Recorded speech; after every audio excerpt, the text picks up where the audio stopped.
Oromoonni aanaalee dibaaxii fi bulaan keessatti argaman humnoota mootummaatiin namoonni jalaa ajjeefamuu fi hidhamuu dubbatu. Hidhaa fi ajjeechaa kana malees qabeenya maallaqaa fi horiitis irraa saamamaa jira. Humnoonni mootummaa yeroo ayyaana Faasigaa achitti bobbaafaman duula hidhuu fi ajjeechaa ji'oota tokkoof bal'inaan adeemsisaa jiru. Humnoonni kanneen aanaa dibaaxii magaalaa Gaaleessaa fi gandeen akka Taadduu fi Caancoo akkasumas kanneen biraa keessatti manneen jireenyaa uummataa gubuu qabeenya isaanis jalaa saamaa jiru. Ajjeecha fi barbadaa'insi kunis sababa isin abaa'oo shaneeti jechuun akka ta'e himatanii jiru. Itti gaafatamaa dhimma kominikeeshinii aanichaa obbo Abbabee Gannati hidhattoota shanee uummata rakkisaa jiran irratti opereeshinii gaggeessaa jirra jechuun maddeen oduutti himanii jiru. Garuu uummanni kan miidhamaa jiru uummata nagaati malee abaa'oo shanee mootummaan jedhu akka hin taane irra deddeebiin komii isaanii ibsaa jiru. Naannoo Beenishaangul Gumuz keessatti Oromoonni ajjeefamuu fi hidhamuun kun isa duraatii miti. Ergaan kololeessa 25 bara 2020 takka hokkora Suudaan Kaartum keessatti adeemsifamaa jiruun lakkoofsi namoota ajjeefamanii 97 gahuu waldaan haakimoota Suudaan beeksise. Gama biraatiin sanbata kaleessaa hiriira adeemsisan irratti qondaala poolisii tokko ajjeesan jechuun manni murtii himatee jira. Kaleessa garuu namni tokko kan ajjeefame yeroo ta'u ajjeechaan kunis magaalaa Kaartum naannawa Alklaaklaatti kan raawwate. Jiraattonni magaalaa Kaartum kuma hedduu ta'u sanbata kaleessaa hiriira ba'uun bulchiinsi waraanaa akka diigamuu fi gaafiin aangoon biyyattii harka qaamota siviiliitti akka deebi'u dhiyeessanii jiru. Hiriira kaleessaa kana irratti humnoonni mootummaa rasaasa dhukaasuun nama tokko ajjeesanii jiru. Kun ammoo lakkoofsa namoota mormii Suudaan keessatti ajjeefamanii gara 97tti ol guddisuu ogeeyyiin fayyaa Suudaan mirkaneessanii jiru. Biyyoota Saharaa gadii keessatti qaala'insi wantoota murteessuu dachaa hedduun dabaluun lammiilee Afrikaa qorataa jira. Addatti gatiin nyaataa, boba'aa fi zayitiin akka malee ol ka'uun jireenya lammiilee Afrikaa Saharaa gadii cimsee jira. Qaala'insi jireenyaa kun kutaalee Oromiyaa garaagaraa keessatti mul'atee jira. Gama biraatiin pirezidaantiin bulchiinsa naannoo Somaalee Mustafee Mohammad Omar paartiin morkattoota qaala'insa jireenyaa dabalaa dhufe irraa bu'aa siyaasaa barbaadu jechuun himatanii jiru. Naannoo Somaalee keessatti yeroo ammaa qaala'insi jireenyaa haala mudatee hin beekneen dabalee jira. Kun ammoo lammiilee duraanuu jireenya itti cimu akka malee yaaddessaa jira. Pirezidaantiin naannichaa Mustafaa Mohammad paartiin siyaasaa qaala'insa mudate irraa bu'aa siyaasaa barbaadu jechuun paartii akka ONLF fi FEP himatanii jiru. Faallaa kanaa garuu paartiileen lameen mootummaan marii dhimma kana irratti goonee fi yaada akka furmaatatti dhiyeessine miidiyaaleen akka hin gabaasne ugguruun fala hin ta'u jechuun komii isaanii dhiyeessanii jiru. Qaala'insi jireenyaa kan lola Raashiyaa fi Yuukireen waliin walqabatee jedhamu kun kutaalee Itoophiyaa hedduu keessatti mul'atee jira. Daballi wantoota kanaa irratti to'annoon mootummaan godhu gadaanaa ta'uun ammoo haala jiru hammeessee jira. Pirezidaantii naannoo Oromiyaa obbo Shimallis Abdiisaa dhiyeenya kana qaala'insi jireenyaa daran dabaluu akka jiru dubbatuun isaanii kan yaadatamudha. Biyyoonni lixaa pirezidaantiin Raashiyaa Vilaadimir Puutiin pirezidaantii Yuukireen waliin kallattiin akka mari'atan gaafatan. Waajjirri ministeera Jarman hooggantoonni Jarmanii fi Faransii Puutiin kallattiin pirezidaantii Yuukireen waliin akka dubbatan cimsanii gaafatan.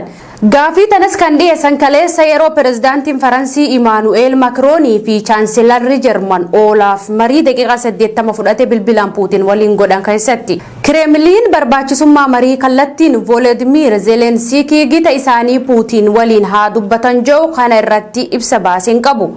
Garuu aangawoonni Mooskoo mariin Kiiv waliin bakka dhaabbate irraa akka itti fufu fedhii qaban ibsanii jiru. Puutiin marii kaleessa aangawoota Jarmanii fi Faransii waliin bilbilaan godhan keessatti meeshaalee waraanaa gurguddoo Yuukireeniif kennan akka dhaaban akeekkachiisanii jiru. Pirezidaantii Yuukireen Volodimir ammoo mariin rakkoon qabu garuu kan waraana dhaabu ta'uu qaba jedhe. Yeroo mariin araaraa biyyoota lameen jidduutti dubbatamaa jiru kanatti ammoo humnoonni Raashiyaa magaalota Yuukireen haleeluu cimsanii jiru.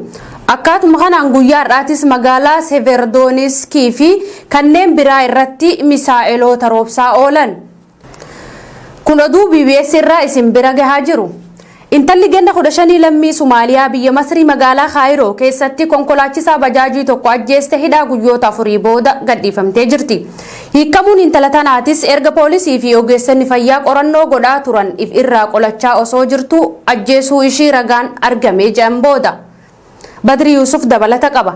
Seerota biyyoota hedduu keessatti namni lubbuu namaa balleesse ganna 15 fi sanii oliin adabamuun ni mul'ata. Adabbiin yakka lubbuu namaa kun garuu akkaataa badiin sun itti raawwatameen kan madaalamu. Biyya Masrii magaalaa Kaayiroo keessatti intalli ganna 15 lammii Somaaliyaa nama lammii biyyaa ta'e tokko humnaan gudeeduuf kan itti game ajjeeste hidhaa guyyoota 4 booda garuu gadhiifamtee jirti. Intalti tun osoo baajaajiin deemaa jirtu konkolaachisaan kun amna fagoo erga deemeen booda ableen sodaachisee gudeeduuf itti game. Ishiinis ifirraa osoo qolachaa jirtu abluma inni sodaachisaa tureen dirtee ajjeeste. Gabaasan Aharam online akka jirutti konkolaachisaan kun amna fagoo intala tana fudhatee deemee gudeeduuf akka itti game poolisitti himtee jee. Bakki gochi kun itti raawwatame magaalaa Kaayiroo Giizaa yeroo ta'u reeffi gurbaa kanaatis caamsaa 17 bara 2022 argame. Intalti umriin xiqqoo taate garuu yakka irratti raawwatamuuf ka'e ifirraa osoo qolattuu lubbuu namaa balleessite tun ableen harkarra diramtus cichitee ifirraa ittisuun abluma namtichi sodaachisaa tureen laqaa ittee harkaa fudhattee dirtee ajjeestee jedhamee jira. Turtii guyyoota 4 booda poolisoota fi ogeeyyonni fayyaa erga qoratanii booda gadhiifamtees jedhama. Dhuguma intalti ganna 15 lammii Somaaliyaa taate tun yakka gudeeddii irratti aggaamame osoo ifirraa ittisaa jirtu lubbuu namaa balleessu ragaan argame ni agarsiisaa jira. Qorannoon poolisii fi abbootii halangaa bu'uuruma kanaan jimataa dhengaddaa kana hanga qorannoon itti aanu dhiyaatutti bilisaan akka gadhiifamtu abbaan halangaa ajajee jira. Poolisiinis nagayaan gara manaa geggeesse. Ogeeyyonni seeraa shamarreen tun bilisaan akka baatuuf jecha deeggarsa akka godhaniif gaafatamanii jiru. Dhimmi intalti Sumaalee nama gudeeduuf itti game ajjeesuu kun ammoo marsaalee hawaasummaa irratti oduu ijoo tahee jira.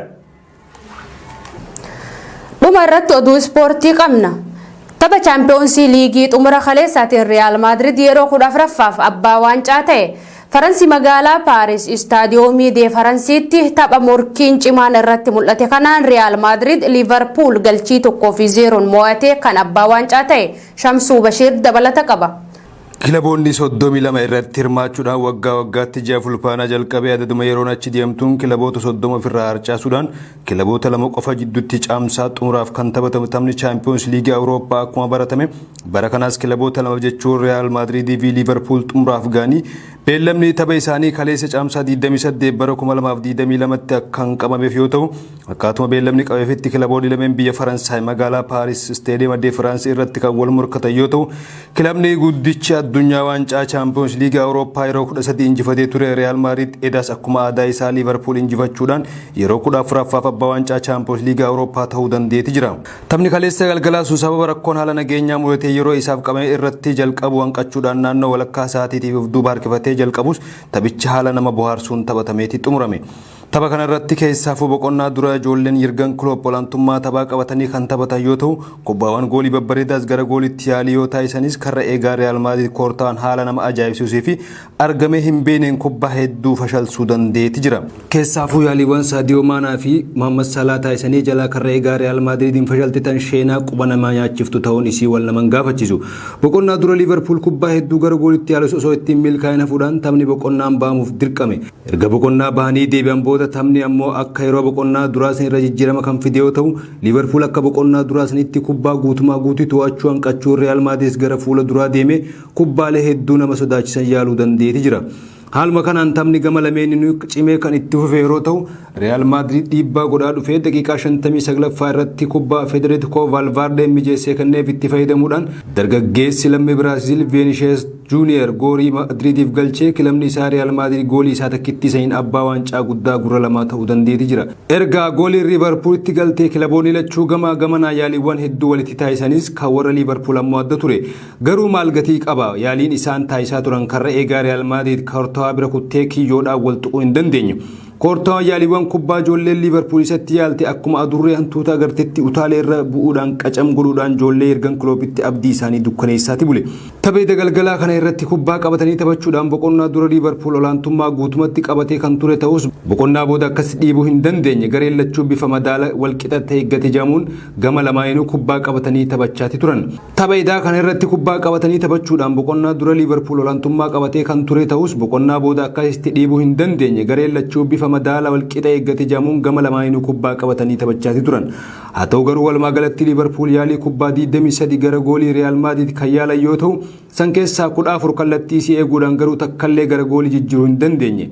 Real Madrid immoo gama isaatiin yaaliiwwan 3 qofa gara goolii Liverpool kan yaale yoo ta'u san keessaa 2 kallattii kan eeggatte yoo ta'u takka immoo gara gooliitti jijjiiruu danda'anii takkittuma saniin abbaa waancaa Champions League Awurooppaa guddaa gurra lamaa ta'uu danda'aniiti jiran. Haaluma kanaan qabxii waliigalaa tapha edda taphatame Real Madrid Liverpool tokkoof duwwaan injifachuudhaan waancaa Champions League Awurooppaa yeroo 14ffaaf ol kaasuu dandeetti jira.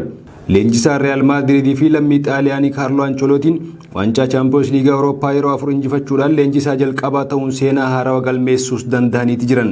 Haaluma kanaan yeroo leenjisaa kilaba Xaaliyaanii AC Milan turanitti bara 2003 fi bara 2007tti waancaa guddaa abbaa gurra lamaa kan injifatan yoo ta'u leenjisaa Real Madrid ta'anii ammas bara 2014 fi kaleessa bara 2022 waancaa kana injifachuu danda'aniiti jiran. Leenjisaa Liverpool Jurgen Klopp ammoo gama isaaniitiin waancaa Champions League Awurooppaa kana yeroo 4 xumuraaf gaanii yeroo takka kan injifatan yoo ta'u yeroo 3 ammoo injifatamaniiti jiran. Leenjisaa Real Madrid Carlo Ancelottiin tapha booda yaada kennanii waancaa Champions League Awurooppaa yeroo 4 injifachuu kiyya hin amanne waan hedduu agarree waan hedduu keessaas dabarre murannoon taphattoota kiyyaa hedduu waan addaati hedduu gammanne maaliif jennaan dorgommii bara kana haala nama gammachiisuun xumurre alaabaa Mendii fi Militaa'oon ga'umsa gaarii agarsiisanii jiran. Karoorri keenyaas milkaa'ee jira. Karra eegaan keenya koortaanis bara kana guutuu ga'umsa gaariin dabarsee deeggartoota keenya hanga dhumaan wajjin dhaabbatanii nu deeggaraa turaniifis kabajaa guddaan qaba galataatu isaaniin mala jechuudhaan dubbatan. Carlo Ancelottiin itti fuudhaan waancaa hanga ammaa injifadhe keessaa kan akka bara kanaa rakkisaa ture hin agarree jaan sababni isaatis xiinxaltoonni kubbaa miilaa hedduun bara kana waancaa Champions League Awurooppaa kana akka injifannuuf tilmaama xiqqaanuuf kennaniiti kan turan. Haa ta'u garuu waan san hunda irra aannee injifannee jira kanaafuu gammachuun kiyya daangaa hin qabu jechuudhaan yaada isaanii goolaban Carlo Ancelottiin. Tole daawwattoota keenya oduu narraaf qopheeffanne kan haga ammaa daawwachaa turtanii oduu waliin Aminaa Muhammadi gama ogummaa teeknikaa fi kaameraatiin Abdii Jamaal na wajjin ture qophiilee BBS hafan wajjin turtii gaarii.